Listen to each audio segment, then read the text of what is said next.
अवतार की दुनिया में एक बार फिर वापस जाने की तैयारी हो रही है। हाँ बिल्कुल। पहली दो फिल्मों ने हमें पेंडोरा के हरे भरे जंगल दिखाए और फिर उसके गहरे नीले महासागर भी। लेकिन अब लग रहा है कि कहानी एक नया और शायद कहीं ज्यादा गर्म मोड़ लेने वाली है। तो चलिए इस पर विस्तार से बात करते हैं। जी।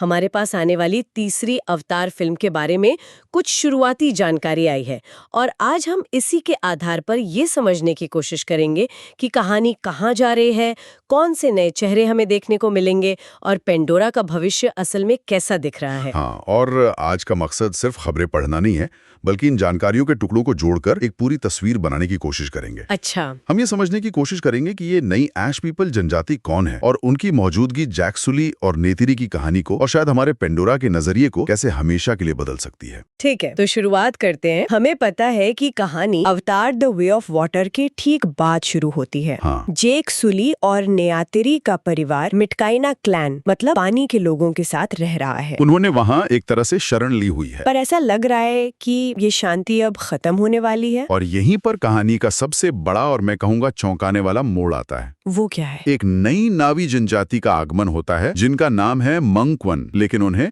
ऐश पीपल के नाम से जाना जा रहा है। ऐश पीपल? हाँ, और दिलचस्प बात सिर्फ एक नई जनजाति का होना नहीं है, बल्कि उनका किरदार है। वो कहानी के विलेन है। एक मिनट, क्या इसका मतलब ये है कि इस बार खतरा वो इंसानों से नहीं बल्कि खुद नावी के एक हिस्से से है? बिल्कुल। ये तो पूरी बाजी ही पलट देता है। हाँ, अब तक तो हमने यही देखा था कि बाहरी खतरे के सामने सारे नावी कबीले एक हो जाते हैं। ये तो ऐसा है जैसे हम ये मानकर चल रहे थे कि पेंडोरा पर सब एक हैं। सही बात है, और ये जानकारी उस पूरी धारणा को चुनौती देती है। ये फ्रेंचाइजी के नैतिक आधार को ही बदल देता है। कैसे? देखिए, अब ये अच्छे मूल निवासी बनाम बुरे इंसानी उपनिवेशवादी की सीधी सादी कहानी नहीं रही। एक विरोधी नावी गुट को सामने लाकर कहानी हमें इस विचार से सामना करने पर मजबूर करती है कि संघर्ष और आक्रामकता अंदर से भी पैदा हो सकती है।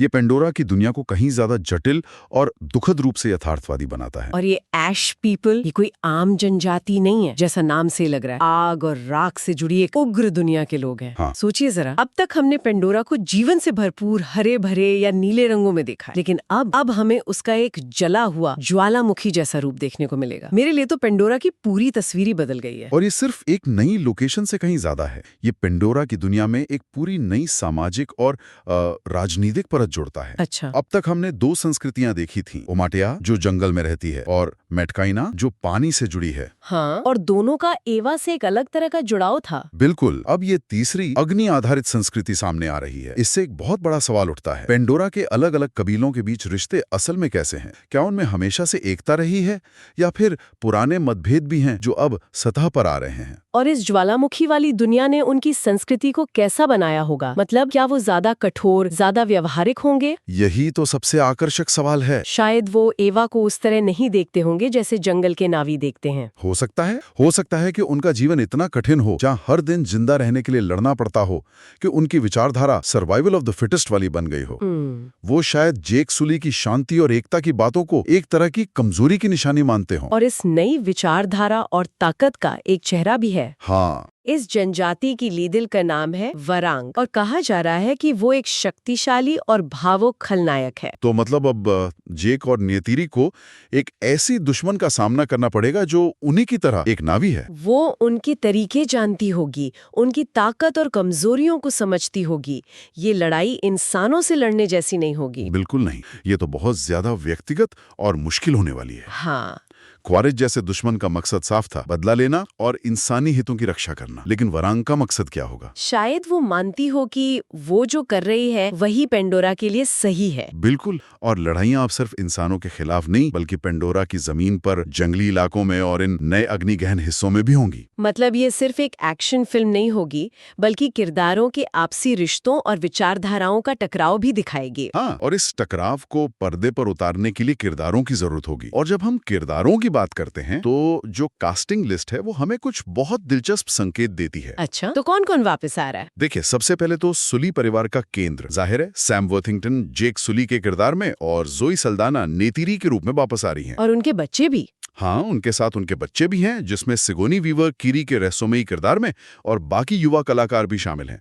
ये हमें बताता है कि परिवार की थीम अब भी कहानी के दिल में है मतलब जेक अब सिर्फ एक योद्धा नहीं है, वो एक पिता भी है। और उसके फैसलों का असर उसके पूरे परिवार पर पड़ेगा। लेकिन एक परिवार तब तक ही सुरक्षित है जब तक खतरा बाहर हो। सही बात है। अब तो खतरा घर के अंदर भी है। और अगर हम बाहरी खतरे की बात करें तो इंसानी विलन्स की पूरी टीम वापस आ रही है। स्टीवन लैंग कर्नल माइल्स क्वारिज के अवतार रूप में। मतलब कॉरेज को हराना लगभग नामुमकिन है, हाँ, चाहे वो इंसान के रूप में हो या अवतार के। और यहाँ एक और दिलचस्प बात है, सिर्फ मिलिट्री लीडर मतलब एडी फैल्को के जनरल आर्डमोर ही वापस नहीं आ रही हैं। नहीं, बल्कि जवानी रिबेसी भी लालची कॉर्पोरेट मैनेजर पार्कर सेल्फ्रिज के रूप में वापसी कर रहे हैं। अरे वाह, ये तो बहुत बड़ा संकेत है। मुझे याद है पहली फिल्म के बाद कई लोगों ने सोचा था कि उनका किरदार तो खत्म हो गया। बिल्कुल, उनका वापस आना दिखाता है कि आरडीए का मकसद सिर्फ सैन्य विजय नहीं है। वो कॉर्पोरेट लालच जो इस सारी लड़ाई की जड़ था, वो अब भी कहानी का एक बड़ा हिस्सा है। हाँ, तो अब पेंडोरा पर दो तरफा हमला हो रहा है, सेना का और कॉर्पोरेशन का। और शायद यही वजह है कि नावी कबीलों में फूट पड़ रही है। हो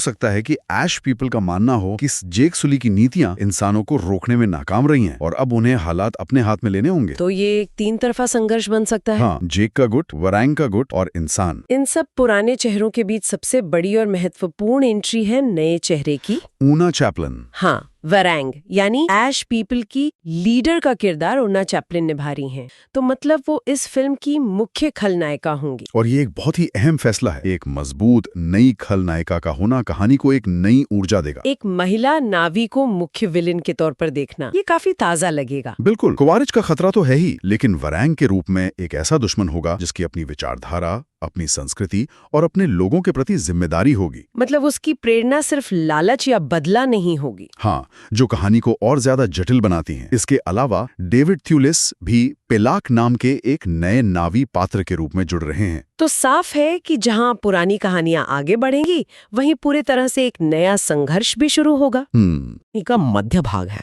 अच्छा, यह अवतार फ्रेंचाइजी का तीसरा भाग है और इसके बाद अवतार 4 और अवतार 5 बनाने की भी योजना है। तो जेम्स कैमरन का इरादा इस दुनिया को और भी ज्यादा विस्तार देने का है। हाँ, ये कहानी का एक अहम पड़ाव है, लेकिन आखिरी मंजिल नहीं। लेकिन यहाँ एक शर्त भी है ना? ये कोई पक्का वादा तो नहीं है। बिल्कुल, और ये इस फिल्म पर बहुत बड़ा दबाव डालता है। जानकारी के अनुसार अगली फिल्म में तभी बनेंगी अगर ये तीसरा भाग बॉक्स ऑफिस पर जबरदस्त सफल रहता है। द वे ऑफ वाटर की विशाल सफलता के बाद उम्मीदें तो आसमान छू रही होंगी। हाँ, इस फिल्म को सिर्फ अच्छा ही नहीं बल्कि असाधारण प्रदर्शन करना होगा ताकि आगे की कहानियों का रास्ता खुल सके। ये जेम्स कैमरन का अपने ऊपर एक और बड़ा दांव है। और शायद इसीलिए कहानी में इतने बड़े बदलाव किए जा रहे हैं। ये सिर्फ एक और जंगल बचाओ या सागर बचाओ की कहानी नहीं है। नहीं, ट्रेलर की जो जानकारी है उसमें पैंडोरा की आग भरी दुनिया और नए खलनायक के साथ संघर्ष को दिखाया गया है। ये इस बात की पुष्टि करता है कि फिल्म का मिजाज और माहौल पहले की फिल्मों से काफी अलग होने वाला है। ये पैंडोरा की आत्मा के लिए एक लड़ाई है और वो भी उसके अपने ही लोगों के बीच। ये एक बहुत साहसिक कदम है। ये फ्रेंचाइजी के लिए एक लिटमस टेस्ट की तरह है। क्या अब दर्शक नावी बनाम नावी संघर्ष को उसी तरह अपनाएंगे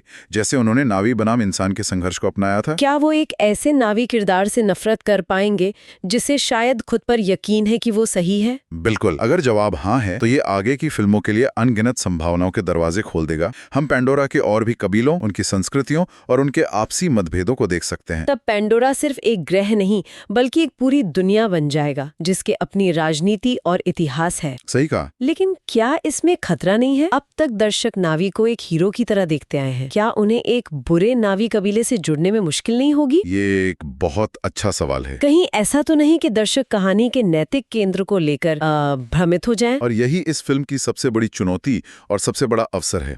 अच्छी कहानियां हमें आरामदेह महसूस नहीं कराती, वो हमें सोचने पर मजबूर करती हैं।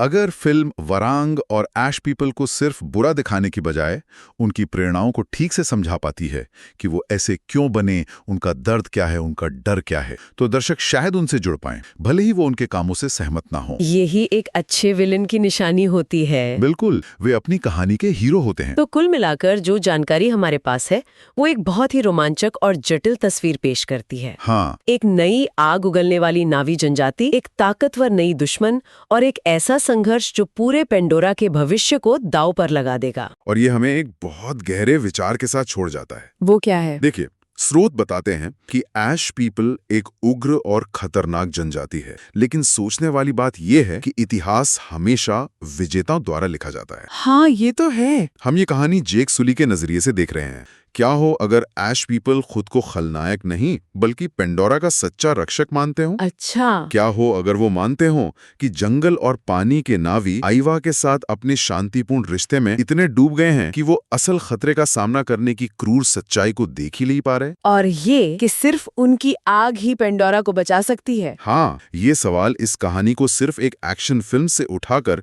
एक ट्रेजेडी बना देता है।